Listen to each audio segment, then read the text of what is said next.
Hello friends, जय जगन्नाथ। आपण मैंने जानी आज हूँ महाशिवरात्रि।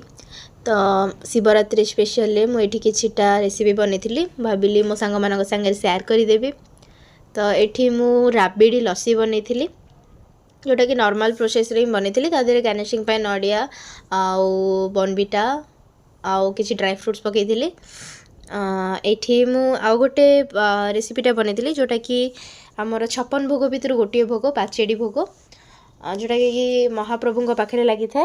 तो भाविली आज बनईदबा। तो से मु दही आंब अदा कंचा लंका गोलमरीच गुंड लुण चीनी आउ विभिन्न प्रकार फल गुड़ा पकईकी बनई। यार टेस्ट बहुत भल लगे जेहेतु एटा महाप्रभुंकर गोटे प्रसाद। तापरे या सहित मु पणा भी बनई जोटार रेसिपी मु देनी खाली देखिए देछि।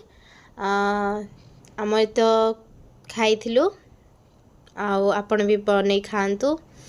वीडियो भल लगे लाइक कमेंट शेयर सब्सक्राइब करंतु। बाय।